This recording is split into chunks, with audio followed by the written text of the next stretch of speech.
Hi, my name is Julianne, and today I'm going to be talking about the Outcast and the Summoner's Handbook. Just for a little background, I have made 3 separate reviews of the Summoner series. So the first book is The Novice, the second book is The Inquisition, and the third book is The Battle Mage. This is the prequel. It's called The Outcast. The main series follows the character of Fletcher, and he has a teacher slash mentor named Arcturus, and so this prequel is about Arcturus, who was the first commoner summoner who got to be allowed to attend Vokins, which is the school in which you learn how to summon. So the main idea of the series is that there is a school called Vokins that trains these nobles in the art of summoning, and you summon demons who become like your pets. Long story short, it's Pokemon meets Harry Potter, and it's amazing. I've never quite read a fantasy like this. Like, Taran Matharu is great. I love it. I just love his books. I bought The Outcast, I think like the day it came out, if not the day it came out, within like a week or two, and then it took me this long to read it. I'm disappointed in myself. I actually really like Taran Matharu. I really like the Summoner series, and I just like didn't read this book that I hyped up for myself. So we have the Summoner Handbook. I have something cool about this book that I want to show you guys. It came with cards. I went to Barnes & Noble, and I saw the Summoner's Handbook, and they're selling these with it, and I was like trying not to buy books, but I saw it and I was like, well, what if I just bought this? And they said, no, you can only get this if you buy the Summoner Handbook. So I bought this, and I got these cool cards, which is with all the people and their demons, and it's cool, and I love it. I'm not 100% sure why this one's red, because there's also a Sylvia and Sariel, like twice, except they're just different pictures. So I don't quite understand why they're 2 different pictures and why they're 2 different colors, but everything else on the thing is the same. But overall, it's so cool. The Outcast is about Arcturus, right here, and then the main series is about Fletcher, who apparently has gone missing. I swear to God, I had Fletcher in here somewhere. Okay, he decided to go rogue and go defeat an orc or something. I don't know. He's here. I just... okay, I can't with that boy. I love Fletcher though. This series is actually really good. For me, it's one of my favorite ones, just because it's like so unique. For me personally, I love stories that involves weapons outside of their time. So for example, I love Percy Jackson, and I love the fact that he uses a sword because it's modern day. If they were using guns, I would just be like bored. But in this story, it's high fantasy, so it has that medieval Eurocentric feel to it, as many fantasy stories do. And instead of just using, I don't know, swords and stuff, they also are going through an industrial revolution and have guns. They have like muskets. It's amazing. I've never read a fantasy story, like a high fantasy story that's supposed to be kind of a reflection of medieval Europe that involves guns. I mean, like, how much cooler would Game of Thrones have been if they had, like, muskets, right? Like, I don't know why I find weapons outside of their time so cool. And, like, I know it's fantasy, so it's not really, you know, the medieval Europe, but it is a reflection of it, so having guns in that time, in a high fantasy story like this, is just so, like, wait, what? And it's so cool. Like, I love it. I love it so much. I know I talk about it a lot, but I just love the fact that this story has guns, and I know that sounds so weird, but like, it's weapons outside of their time is cool for some reason. I don't know why. Also, just because, just side note, this book is purple, this book is red, so I did my nail polish like that, so it's purple, and then I have red. And then I wrote my notes in purple. First note I wrote was finally reading this book. I'm not gonna really go into too much detail right now. It's just a prequel. You know, I think that you should read the main series first and then read the prequel. I think that's the best order to do it in. But I would recommend reading the Summoner's Handbook. Like, you can read it before or after the prequel. I think it's fine either way. But I think it's very good because it has all the classifications of all the demons. I'll talk about the Summoner's Handbook first, just because I feel like it's not as much spoilery. The story itself, it's about the journal that is in the first book. Anyway, so this has like really cool pictures. Also, like, kudos to whoever the artist is. Like, look how pretty. My favorite. I'll show you guys my favorite one. Ooh, ooh, ooh, ooh. Look at the sword. Ah. Okay. So I'm getting way too fucking excited over here. This is my favorite because it's a library and I love books. So I don't. Can you tell that I like books? Yeah. So this is so cool, and then I love all of the demons. See they have classifications for all the demons, which I'm so disappointed in the main series because they don't even freaking talk about some of these demons. I know there's like 200,000. That's an exaggeration, by the way, but there's so many of them.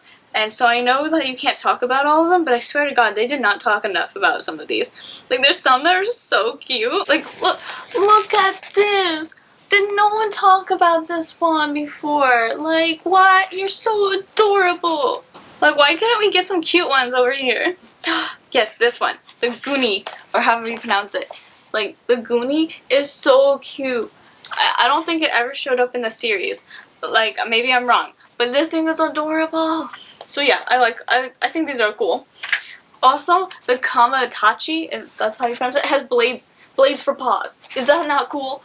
Was that not in the book? I don't remember. But if it wasn't in the book, I'm so sad. Like, freaking amazing. I love the series. I love all the little demons. They're so cute. I would like a demon. Thank you. Not like one that will possess me, but like one that's adorable and can be my pet. That's what I want. So I just wanted to hype up that Summoner's Handbook because I think it's really cool and I think it's a good companion novel to the series. I will go into the Outcast, which I didn't enjoy as much as the main series, which I hate saying that because I love Taran Matharu, so I don't want to say anything negative about his series, but I do think that the main series is better than the Outcast. But I would recommend reading the prequel just because, you know, it gives you more of the world and it's interesting.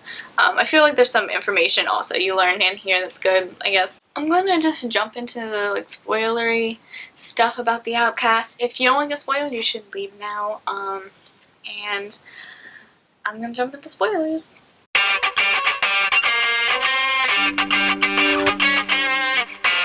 Just the main thing, I'll just discuss why I didn't enjoy it as much. I felt like Arcturus was a watered down Fletcher. Like, I love Fletcher, he has so much life and personality, and then you have Arcturus over here who's kind of like Fletcher, but he's kind of like not. And so I didn't really care.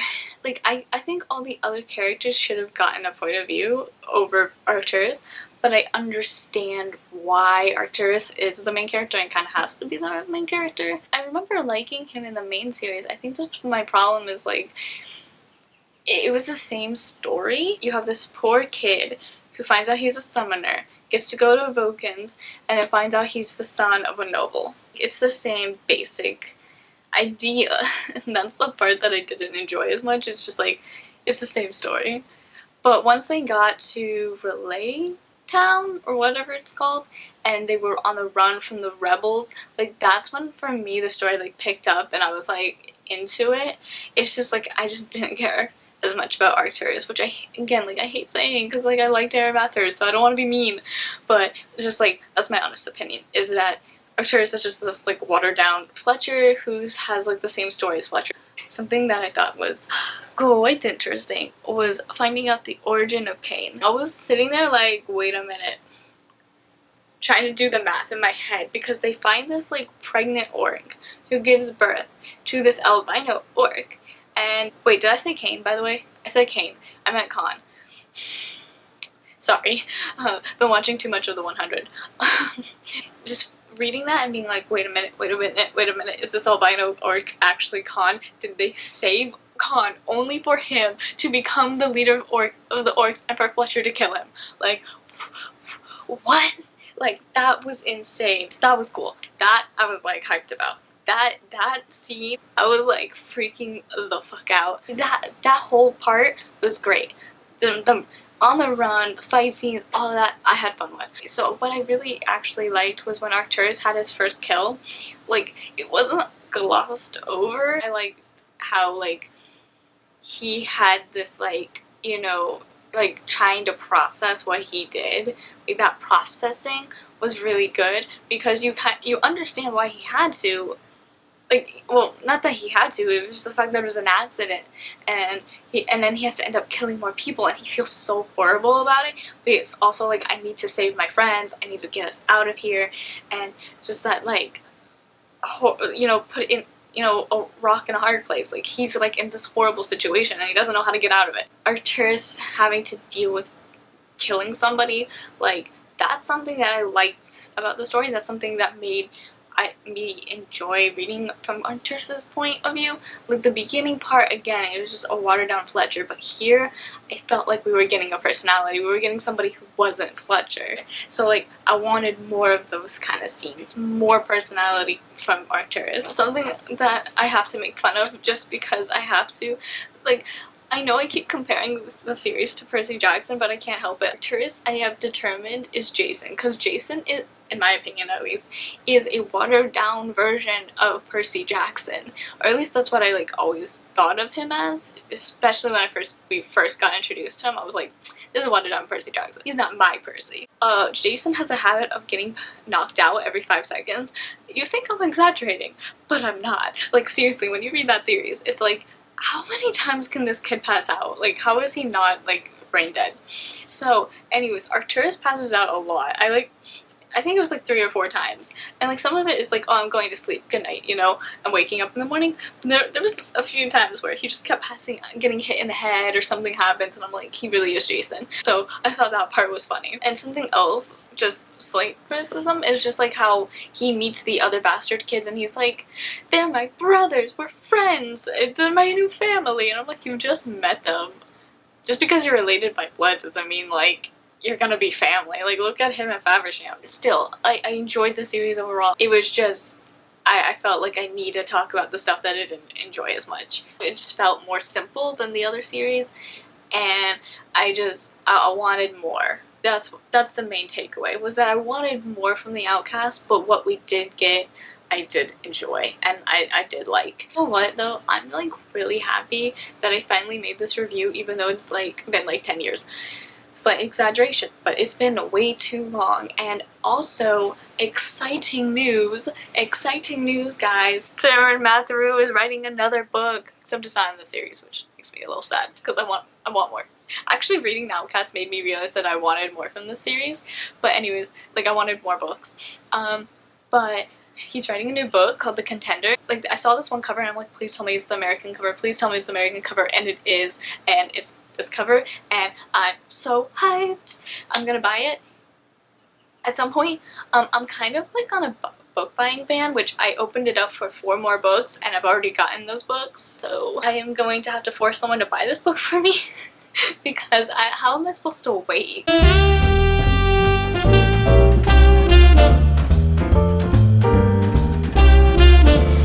It just sucks when books come out and you're on a book buying ban and you're like, overall, I really enjoyed this book. I like the Summoner's Handbook. The pictures are so cute and adorable, and I like both books. I think I enjoyed the Summoner's Handbook more just because the pictures, it was great.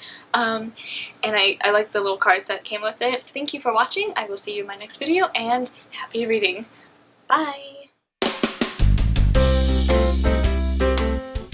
Hi, my name is Julianne, and today I'm finally realizing that I did not put in the microphone, so I'm gonna go do that right now. I bought the Outcast, what am I even saying? Also, the Summoner Handbook. I don't know why I said it that way. I'm gonna jump into spoilers. So, bye. Thanks for watching. I'm done with this fucking review, finally. Okay, anyways, I'm done. I think this is out of memory now, so, boy. I don't know why I say things the way I do.